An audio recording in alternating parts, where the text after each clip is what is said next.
نحمده ونصلي ونسلم على رسول الكريم أما بعد فأعوذ بالله من الشيطان الرجيم بسم الله الرحمن الرحيم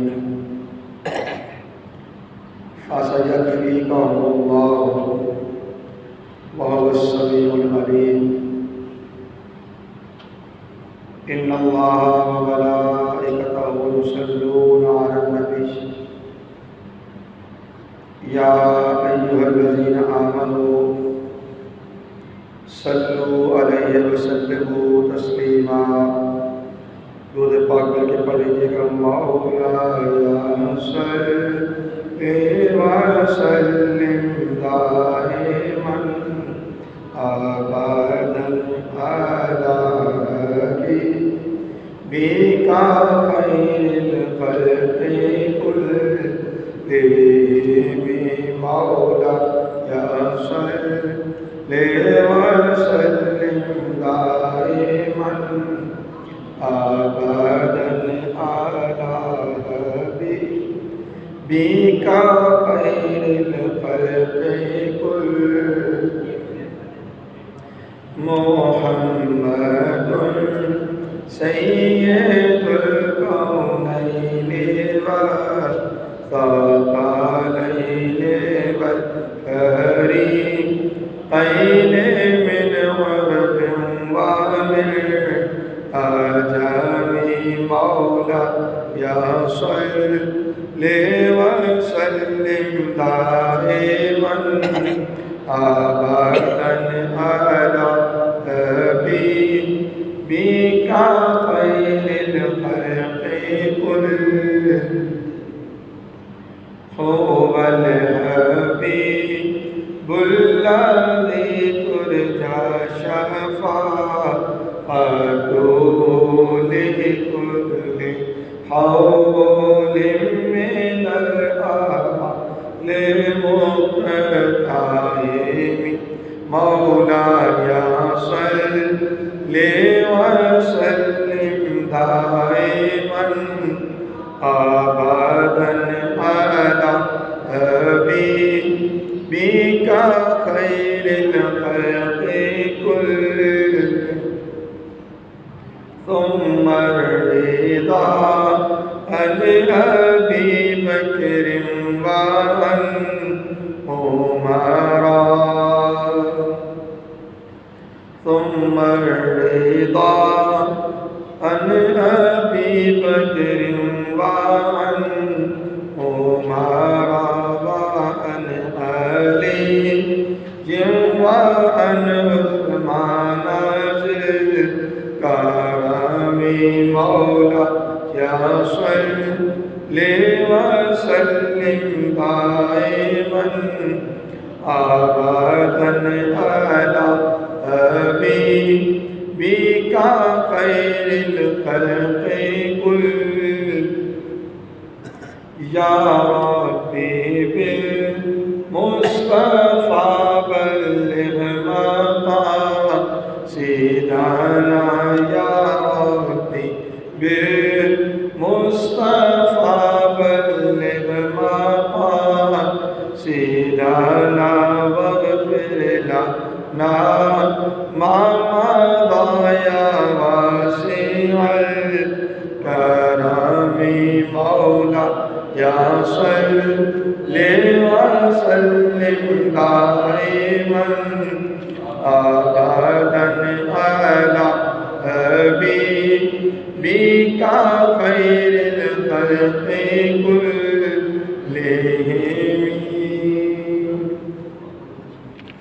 اللہ رب العزت کی سلام کو سلام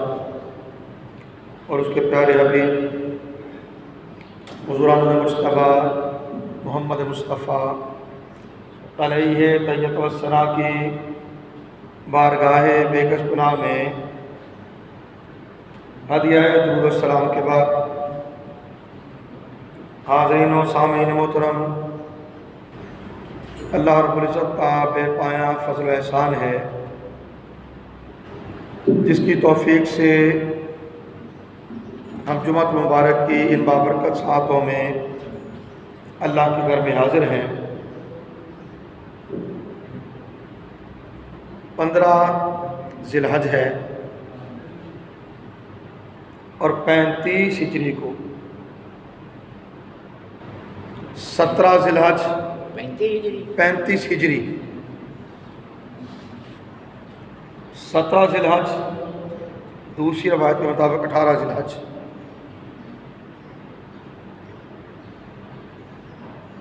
خلیفہ سوئم حضرت عثمان ذو النورین رضی اللہ تعالی عنہ کا یوم شہادت ہے۔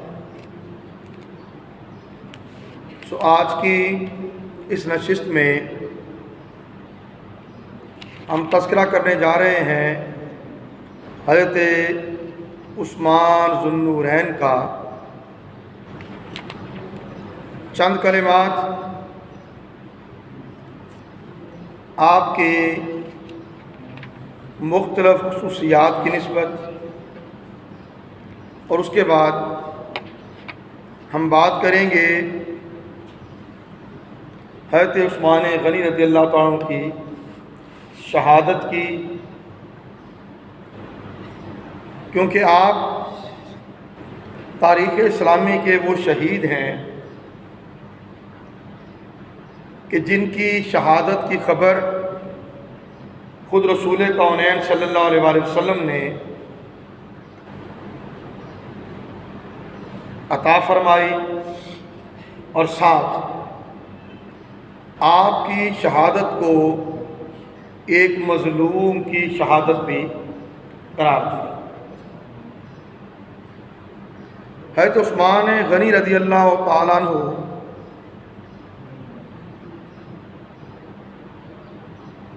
کا نسب عبد مناف میں رسول کریم صلی اللہ علیہ وسلم کے ساتھ جا کے مل جاتا ہے۔ آپ کی کنیت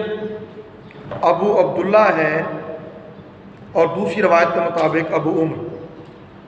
اور آپ کا لقب ذو النورین اور امیر المومنین۔ امیر المومنین کا لقب تو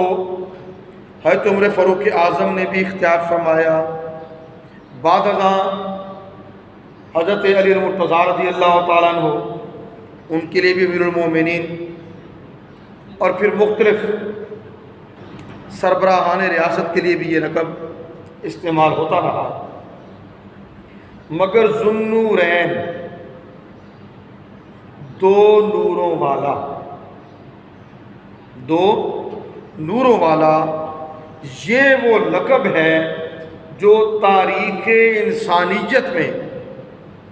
کسی اور کو حاصل نہیں ہوا، اور اس کا سبب یہ ہے کہ حضرت علی المرتضیٰ رضی اللہ تعالیٰ عنہ فرماتے ہیں حضرت آدم علیہ السلام سے لے کر قیامت تک آنے والی عالم انسانیت میں سوائے عثمان غنی کے اور کوئی شخص نہیں ہے کہ جس کے عقد میں، جس کے نکاح میں کسی نبی کی 2 بیٹیاں آئیں، کسی نبی کی 2 بیٹیاں کسی کے نکاح میں آئی ہوں، یہ آدم علیہ السلام سے لے کے قیامت تک نہ ہوا نہ ہوگا سوائے عثمان غنی کے۔ حضرت عثمان غنی رضی اللہ تعالیٰ عنہ نے جب اسلام قبول کیا تو رسول کریم صلی اللہ علیہ وآلہ وسلم نے اپنی صاحبزادی حضرت سیدہ رقیہ رضی اللہ تعالیٰ عنہ کا نکاح ان سے کر دیا۔ انہی کے ہمراہ آپ نے مکہ سے حبشہ کی طرف ہجرت کی، پھر واپس آ گئے، پھر مدینہ کی طرف ہجرت کی۔ ٹھیک ہے، یہ سلسلہ اپنی جگہ چلا۔ پھر جب حضرت رقیہ رضی اللہ تعالی عنہ کا وصال مبارک ہو گیا تو رسول کریم صلی اللہ علیہ وآلہ وسلم نے اپنی شہزادی سیدہ ام کلثوم رضی اللہ تعالی عنہ کا نکاح حضرت عثمان غنی رضی اللہ تعالیٰ عنہ سے کر دیا۔ پھر جب حضرت سیدہ ام کلثوم رضی اللہ تعالی عنہ کا بھی وصال ہو گیا تو رسول کریم صلی اللہ علیہ وسلم نے فرمایا اگر میری تیسری صاحبزادی بھی ہوتی تو میں اس کو بھی تمہارے نکاح میں دے دیتا ہوں، میں اس کو بھی تمہارے نکاح میں دے دیتا ہوں۔ اب یہاں ایک بات سمجھ لیجئے، اس سے یہ بات سمجھ آتی ہے کہ حضرت عثمان غنی رضی اللہ تعالیٰ عنہ ایسے اعلیٰ اخلاق، ایسے اوصاف حمیدہ کے مالک تھے جو اللہ کے نبی کی نگاہ میں بڑے پسندیدہ تھے، تو اللہ کے نبی کی نگاہ میں بڑے پسندیدہ تھے۔ یکے بعد دیگرے ایک کا وصال ہوا، دوسری بیٹی نکاح میں دے دی، دوسری بیٹی کا وصال ہوا، فرمایا اگر میری تیسری بیٹی بھی ہوتی تو میں تمہارے نکاح میں دے دیتا۔ اور جو آگے میں روایت عرض کرنے جا رہا ہوں اس کے راوی حضرت علی المرتضیٰ رضی اللہ تعالی عنہ ہیں، اور وہ یہ فرماتے ہیں کہ رسول کریم صلی اللہ علیہ وسلم نے فرمایا اگر میری 40 بیٹیاں بھی ہوتی تو میں ان سب کو یکے بعد دیگرے عثمان کی زوجیت میں دے دیتا، حتیٰ کہ ان میں کوئی باقی نہ رہتی۔ یہ کمال شفقت، یہ کمال محبت، یہ کمال قربت حضرت عثمان غنی رضی اللہ تعالیٰ عنہ کو رسول کریم صلی اللہ علیہ وسلم سے حاصل تھی۔ حضرت رقیہ کے بطن سے حضرت عثمان کے ایک صاحبزادہ ہوا جس کا نام عبداللہ تھا، اور وہ 6 سال کی عمر میں ہی وصال کر گیا 4 ہجری کو۔ ٹھیک ہے، اب اگلا کمال دیکھیے، حضرت عثمان غنی رضی اللہ تعالیٰ عنہ غزوہ بدر میں شریک نہیں ہوئے، 2 ہجری غزوہ بدر میں شریک نہیں ہوئے۔ سبب یہ تھا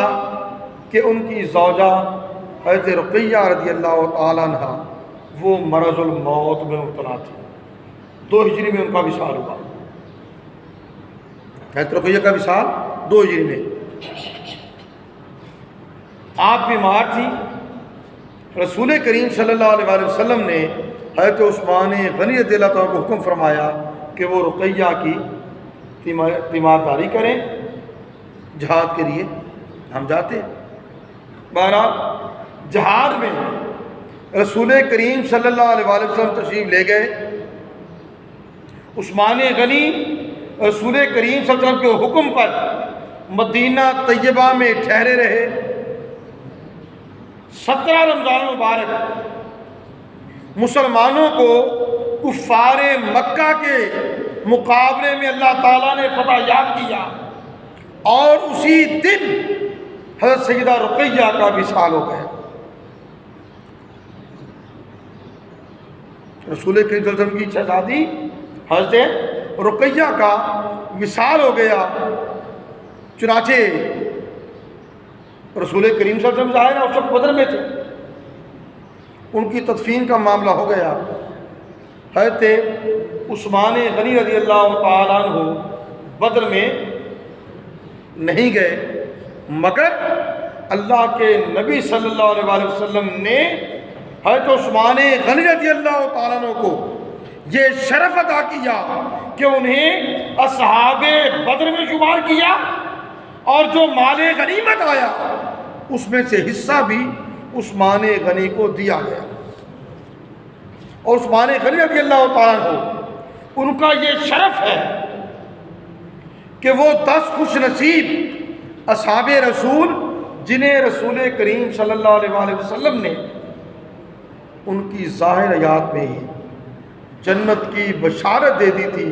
ان میں آپ بھی شریک ہیں۔ اور آپ کو ایک مرتبہ نہیں بلکہ 2 3 4 مرتبہ اللہ کے نبی صلی اللہ علیہ وسلم نے دنیا میں ہی جنت کی بشارت دے دی تھی. اور پھر رسول کریم صلی اللہ علیہ وسلم نے حضرت عثمان غنی رضی اللہ تعالیٰ عنہ کے اسلام کی خاطر مختلف قربانیاں دینے کی بنا پر، میں عرض کر دیتا ہوں،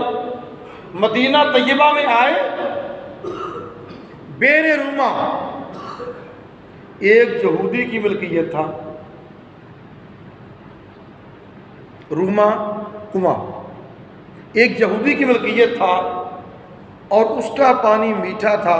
جو کوئی دوسرا کنواں تھا اس کا پانی کڑوا تھا، اور وہ پانی مہنگے داموں فروخت کرتا تھا. اللہ کے نبی صلی اللہ علیہ وسلم نے فرمایا، کون ہے جو بیر روما کو خرید کر مسلمانوں کے لیے وقف کرے؟ عثمان غنی رضی اللہ عنہ گئے، اس یہودی سے منہ مانگے داموں بیر روما خرید لیا اور مسلمانوں کے لیے اسے وقف کر دیا. مسجد نبوی کی توسیع کا معاملہ آیا، مسجد نبوی کی توسیع کا معاملہ آیا،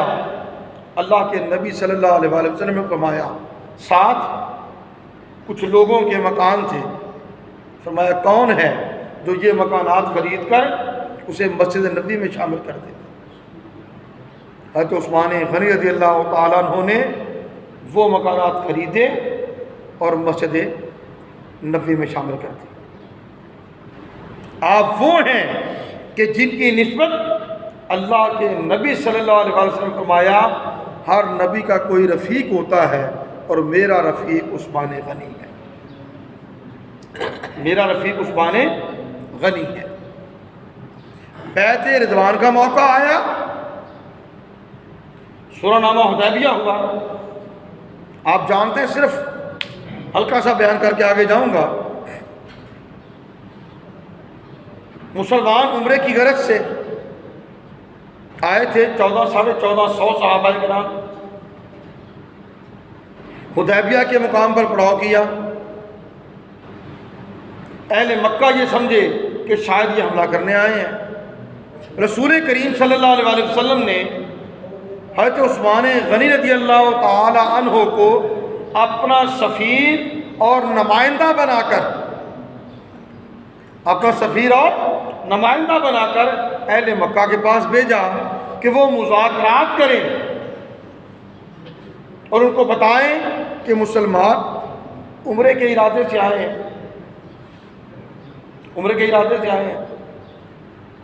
مذاکرات کو کامیاب نہ ہو. ادھر اہل ایمان کو خبر پہنچی کہ عثمان غنی شہید کر دیے گئے ہیں. اللہ کے نبی صلی اللہ علیہ وسلم نے مقام حدیبیہ پر 1400 صحابہ کے ساتھ ایک بیعت کی، جسے بیعت رضوان کہا جاتا ہے. اللہ کے نبی صلی اللہ علیہ وسلم نے جو بیعت کی، بیعت کس چیز پر تھی کہ اگر عثمان غنی رضی اللہ تعالیٰ عنہ کو شہید کر دیا گیا ہے تو ہم ان کا انتقام لیے بغیر واپس نہیں جائیں گے. بیعت ہو گئی. ایک ہاتھ اللہ کے نبی کا، اور اللہ کے نبی صلی اللہ علیہ وسلم نے دوسرا ہاتھ عثمان غنی کا قرار دیا کہ میرا یہ ہاتھ عثمان غنی کا ہاتھ ہے اور میں عثمان غنی کی طرف سے اس پر آپ سے بیعت کرتا ہوں کہ وہ بھی اس بیعت میں شامل ہو. یہ شرف بھی کسی اور نبی کو، کسی اور صحابی کو عطا نہیں ہوا کہ اللہ کے نبی صلی اللہ علیہ وسلم اپنے ہاتھ کو اس کا ہاتھ قرار دیں. اب ایک بات اور میں یہاں کہوں، جہاں محبتیں ہوتی ہیں وہاں حیا بھی ہوتی ہے، اور عثمان غنی رضی اللہ تعالیٰ عنہ کی حیا کا عالم یہ تھا. آپ خود فرماتے ہیں کہ جب سے میں نے رسول کونین صلی اللہ علیہ وآلہ وسلم سے اسلام پر بیعت کی ہے، اسلام پر بیعت کی ہے، اپنا دایاں ہاتھ اپنی شرمگاہ کو نہیں لگایا۔ یہ حیائیں ہیں۔ اور پھر آپ کی حیا کا عالم یہ، حضرت عائشہ صدیقہ رضی اللہ تعالی عنہ وہ بیان فرماتی ہیں کہ آقا علیہ السلام میرے کا شانہ اقدس پر آرام فرماتے لیٹے ہوئے تھے، اور آپ کی پنڈلی مبارک سے جو تہمت تھا وہ اوپر اٹھا ہوا تھا۔ دروازے پہ دستک ہوئی، پوچھا کون ہے؟ کہا ابو بکر، اجازت دی تھی کہ آ جائیں۔ حضرت ابو بکر صدیق رضی اللہ عنہ آ گئے، اور رسول کریم صلی اللہ علیہ وآلہ وسلم یوں ہی لیٹے رہے، ان سے جو بات چیت کرنا تھی بات چیت کی ہوتی رہی، دوسری روایت میں جو ان کی ضرورت تھی اس کو پورا کیا، اور آقا لیٹے ہوئے۔ تھوڑی دیر گزری، عمر فاروق اعظم بھی آ گئے۔ کون ہے عمر؟ فرمایا آ جائیں۔ آپ کہتی ہیں آقا علیہ السلام اسی طرح لیٹے رہے، جو ان سے بات چیت ہونا تھی وہ کی، جو ان کی حاجت تھی وہ پوری کی۔ پھر عثمان غنی آ گئے، دستک کوئی پوچھا کون؟ عرض کیا عثمان، آ جائیں۔ عثمان غنی رضی اللہ تعالی عنہ کا سنا رسول کریم صلی اللہ علیہ وسلم جو کہ چارپائی پر ٹیک لگائے بیٹھے تھے یا لیٹے تھے، اور آپ کی پنڈلی سے اوپر آپ کے تہمت مبارک تھا، اٹھ کر بیٹھ گئے، اپنا تہمت سیدھا کر دیا، اپنی پنڈلیاں چھپا دی۔ حضرت عائشہ صدیقہ رضی اللہ تعالی عنہ یہ سارا منظر دیکھ رہی ہیں۔ عثمان غنی آئے، آ کے چلے گئے۔ جب وہ چلے گئے تو حضرت عائشہ صدیقہ رضی اللہ تعالی عنہ گویا ہمیں عرض کیا یا رسول اللہ صلی اللہ علیہ وسلم، کیا سبب ہے کہ ابو بکر صدیق آئے آپ یوں ہی بیٹھے رہے، عمر فاروق آئے آپ یوں ہی بیٹھے رہے، عثمان غنی آئے تو آپ اٹھ کے بیٹھ گئے، اپنا تہمت مبارک بھی درست فرما لیا۔ اللہ کے نبی صلی اللہ علیہ وسلم فرمایا الا استحیی من رجل تستحیی منہ الملائکہ، اے عائشہ کیا میں اس شخص کا حیا نہ کروں جس سے فرشتے بھی حیا کرتے ہیں؟